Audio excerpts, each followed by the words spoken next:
So the first strategy is trust no one. I trusted more so than I do now in the beginning. I trusted the person who took the same oath as I did, the person who wore the same uniform as I did, and that didn't work out so well for us. So that put my trust like out the window. Probably our strongest sense that we hear after these attacks a lot of times where people say, well, you know what, I thought something was wrong. I was pretty sure, but the but is now people are dead or they're wounded, and we can't fix that because you didn't listen to your gut. We are the first line of defense. Law enforcement is not going to be right around the corner all the time, or someone who can help do something isn't going to be there all the time. We are the first line of defense. And when it's coming from the inside, fellow student, co-worker, etc. Welcome to the Wheel With It podcast with your host, Devon. Let's get into the episode.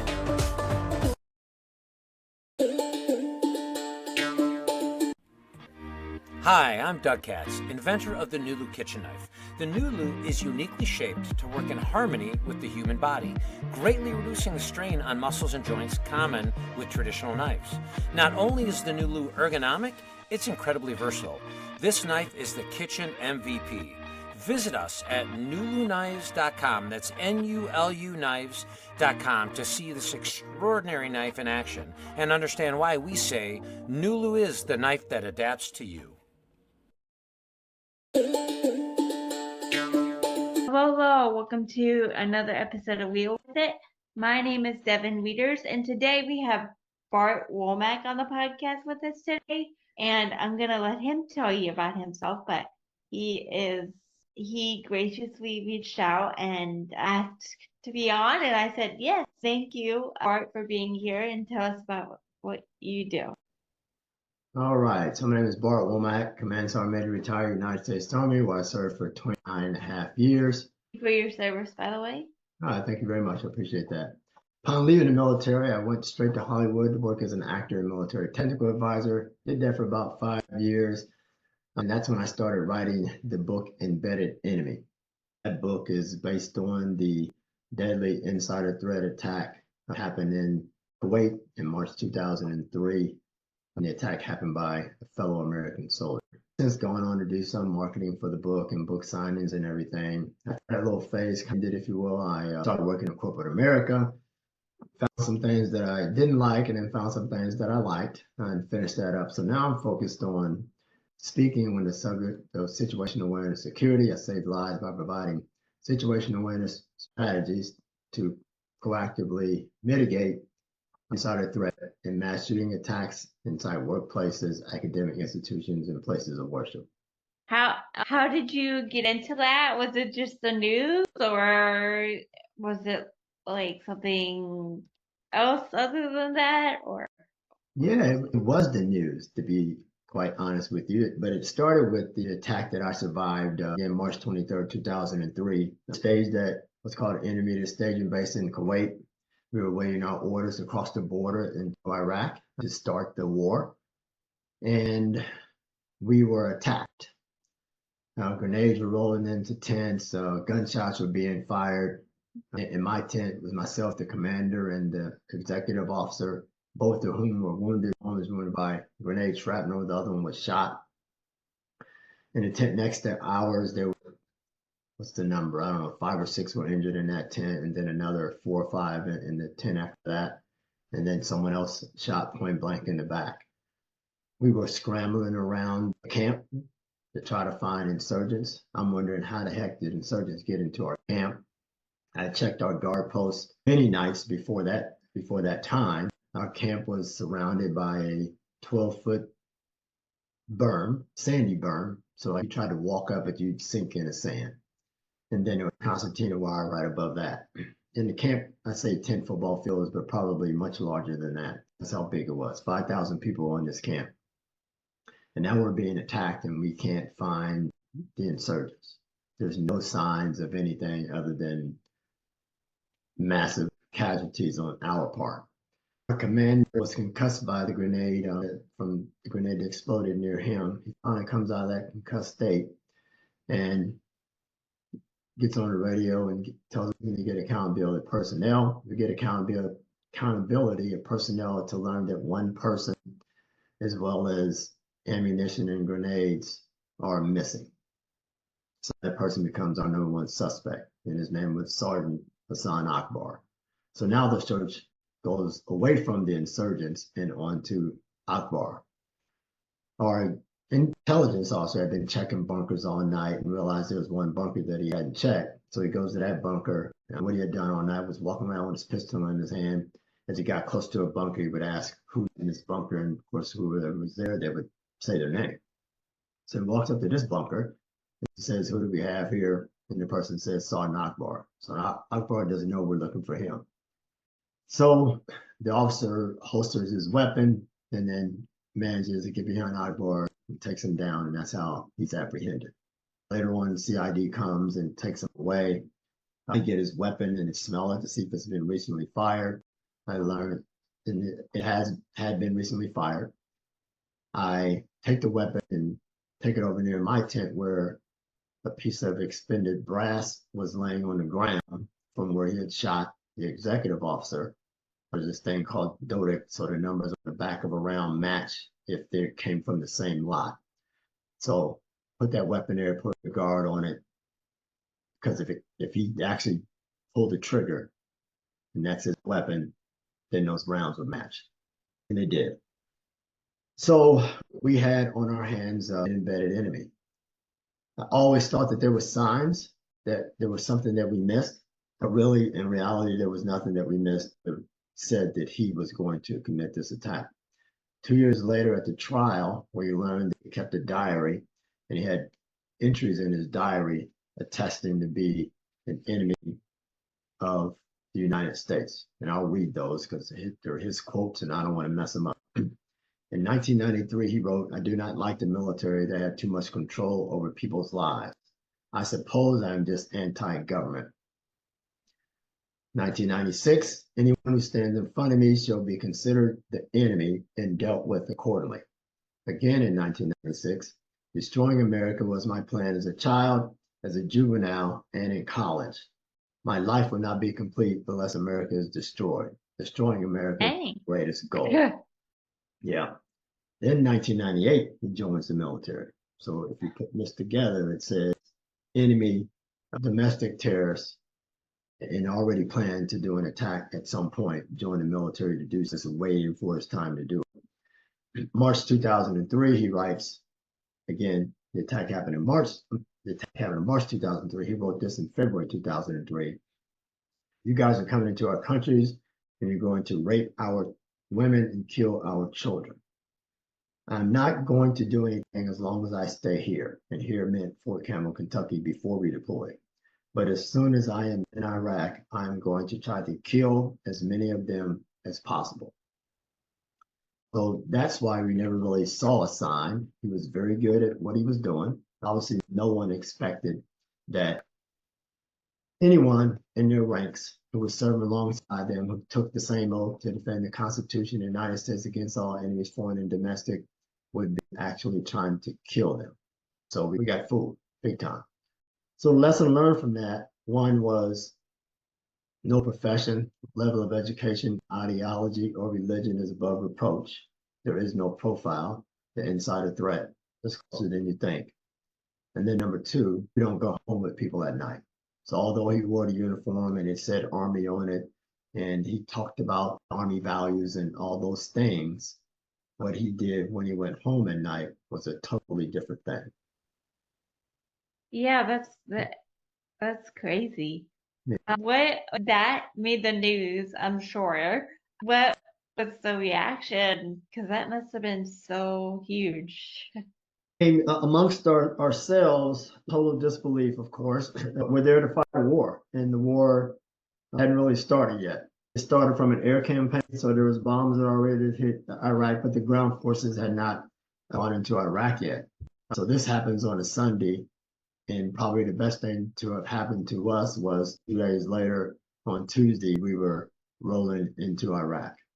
I say that's the best thing because we needed to put this incident behind us, and the best way to do that was to get on the road toward the mission that we deployed to do in the first place.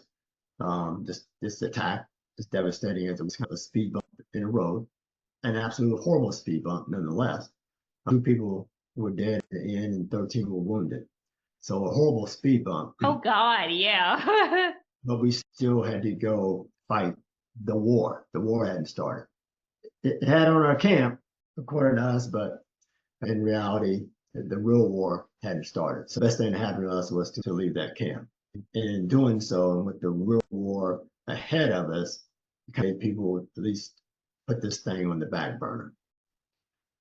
And we talked earlier about the work that I'm doing now. The news helped with that. And here's how the news helped. One, I knew I wanted to make the story a book. And while I was doing the work on the book, I knew that there needed to be a hook for people to buy the book other than the story. So I began to pay attention to mass shooting attacks that were happening, whether the attack was pulled off or it was foiled. I just kind of paid attention to all of them because to me they align with this attack. At least those that align with this attack is the ones I paid more attention to. And that became my hook. And I wanted to give people something that they could use to prevent what happened to us from happening to them in their environment, whether it be an academic institution or whether it be in a workplace or whether it be in a place of worship. So in the book, I tell the story, but I also provide these proactive strategies to mitigate, as I said, mass shooter or insider threat attacks. So what are some signs that people are planning a mass shooting attack? Yeah, good question. So what I'll do, I'll run down the strategies for you, and that might help us get there. By employing these situational awareness strategies, it should get there. I would say first and foremost that people should never have the mindset, especially academic institutions and in workplaces, those administrators, that leadership should never have the mindset that it's not going to happen or it's never going to happen here. That's the wrong mindset. Because when you have that mindset, then you don't do anything proactive to try to mitigate. You just figure if we wish that it doesn't happen here, that's not going to happen, and that's not a strategy. So the first strategy is trust no one. I trusted more so than I do now in the beginning. I trusted the person who took the same oath as I did, the person who wore the same uniform as I did, and that didn't work out so well for us. So that put my trust out the window. When I'm speaking, I tell the first strategy that I spit out there is trust no one. Now, some people say, well, you got to trust somebody to do something, right? And maybe you do, but everyone gets to decide how they do it. I think by saying trust no one, it makes them start thinking about how they do it. Some people will say, well, I'll trust people until they give me a reason not to. I don't necessarily like that one, but it's their life. They can do it any way they want to. The second one is observe, listen, and report. So if you are being situationally aware, now you don't need to be a police officer, but just be aware. So when you're out and about, just pay attention. And if you observe something, you hear something that sounds off, you need to report. So here's an example of this. I was a property manager for an apartment building. Apartment building is right across the street from UCLA. Now, just taking over this building, I was coming out of a door and I realized the light, it was about 5 p.m., but January. So starting to get dark, right? So light wasn't on. And I said, well, probably a good time to make some notes and see what other lights aren't working. So I went and got a pen and paper, came outside, started looking around the building, took down a few notes of things that need to be fixed, or more importantly, it was not well lit. Went back in, came back out another door, did the same thing. So when I came out that second time, I said, if someone's watching me right now, they should think that this is suspicious behavior. So I go back in and keep doing this process. Now I'm checking interior lights. So when I make my order, I can order lights for everything. Well, I get up on the 5th floor and I walk in and I hear behind me someone says, freeze. Although I haven't heard that personally, I know what that means. That means whoever behind me has weapons pointed at my back. That's not a good thing for Bart Womack. So I think there are better things to. There you go. Yeah. So I comply. Tell me to put my hands in the air, drop what's in my hand, put my hands behind my back, and handcuff me. And then they said, well, put the description of someone that was called in. I said, no, I am the description. Because remember I said, if someone's watching me right now, they should think that this is suspicious behavior. So they did exactly what I'm saying people should do. They observed, there was nothing to hear, and then they reported. Now, all they could report is there's someone outside this building writing something down, which is a form of casing. I'm making notes to do something later on, possibly. In this case, the later on was to order lights. And then they called it in. Now, I guess the dispatcher is the one who escalated it because there was 5 police officers who responded to a call that said there's someone armed with a pen and paper writing something down. Yeah. Point is, that's a good one of observe, listen, and report. So here's another one that happened on social media. So there's an ex-football player, 3-time Super Bowl champion named Julian Edelman. So everyone who knows who he is and followers, etc., he had an Instagram account. So this student posted on Julian Edelman's account that he was going to shoot up the school. Watch the news. That was his post. I'm going to shoot up the school, watch the news. You mean he commented on something? Like, I'm gonna. Okay. It wasn't a comment. He just posted onto his thing. That's what he posted. So I don't know if he was a fan or follower or whatever, but he posted that on there. So someone saw it, not Julian Edelman. Someone else saw it, and they alerted Julian Edelman. Played for the New England Patriots, obviously Boston area. I He know. wasn't there. You know who he is? Yeah. Yeah. So he called his assistant in Boston. His assistant called the Boston Police Department, who in turn called the police department in the state where this was happening, which was in Michigan. So he called the police department there. They alerted the school. They found the student and therefore mitigated or thwarted or foiled the attack. But someone was observing the social media, and then they reported it. So that's another way. Next is to know your. I say know your neighbor. Know who lives beside you, what they're up to, so make sure you don't have a meth house coming up right beside you or whatever else might be going on. But more importantly, know your fellow students as much as possible, and know your coworkers. They're the ones that's going to bring whatever it is to that environment. Most of these school shootings, as I mentioned before, this was a student, he's already on the inside. So even though I say mitigate mass shooting and insider threat attacks, the mass shooter part is the result of the attack. The person is already on the inside. Now, I know academic institutions don't look at it that way.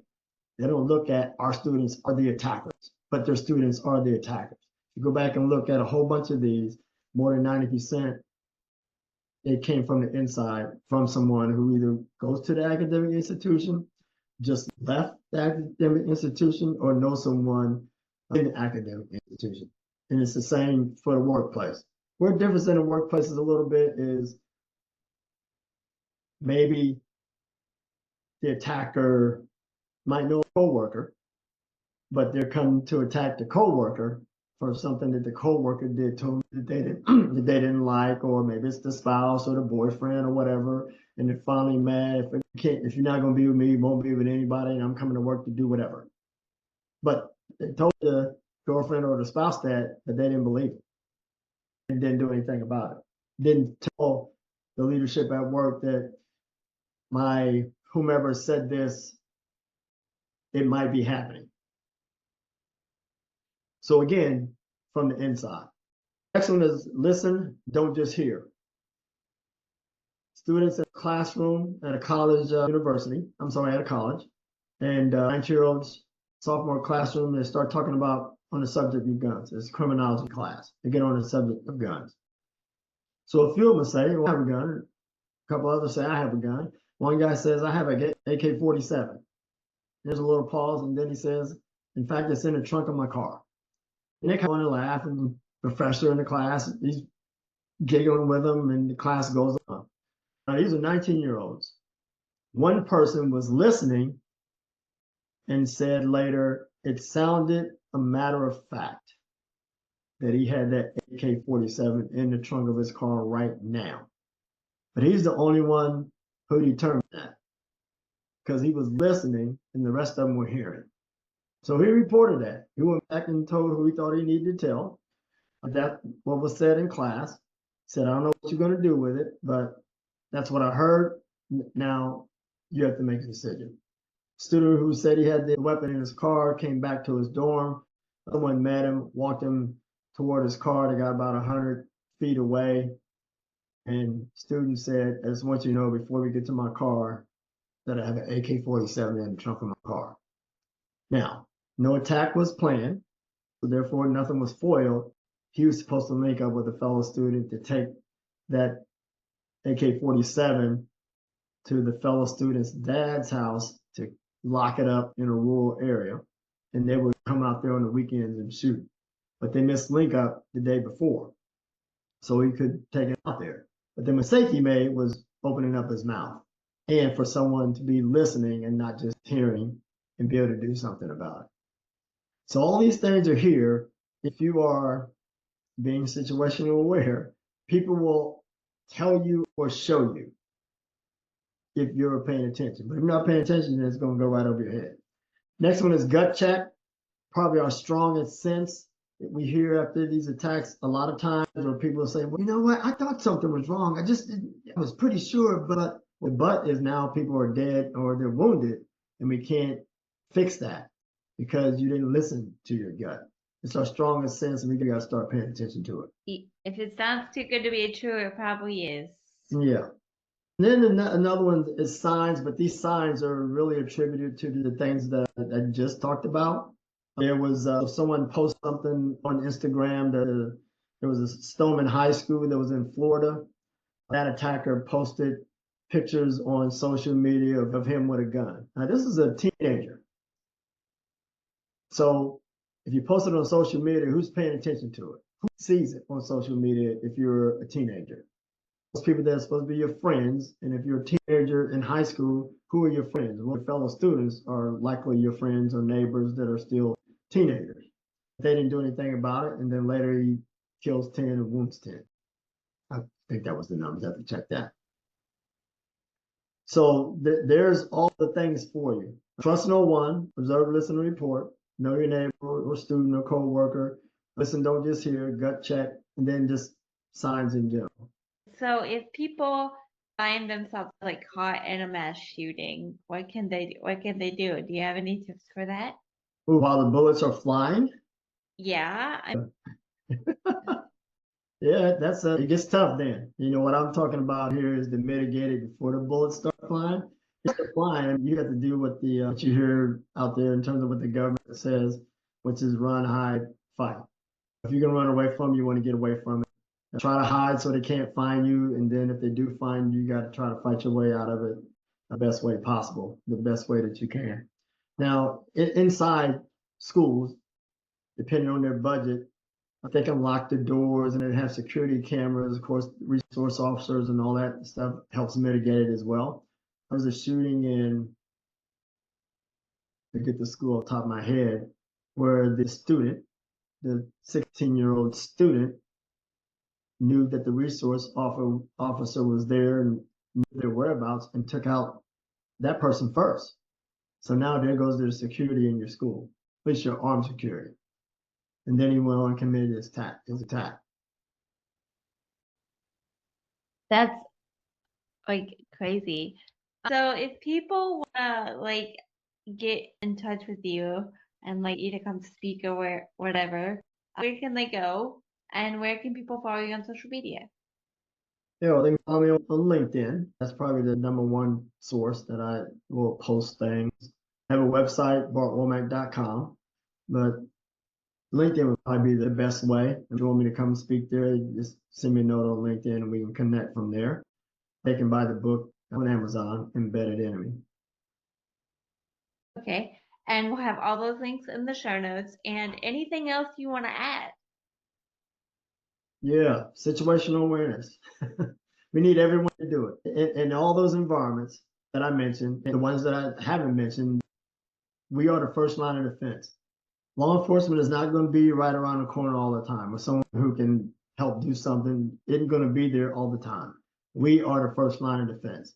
And when it's coming from the inside, fellow student, co-worker, etc., we are the ones that's closest to it. The student is closest to the student who's going to commit the attack.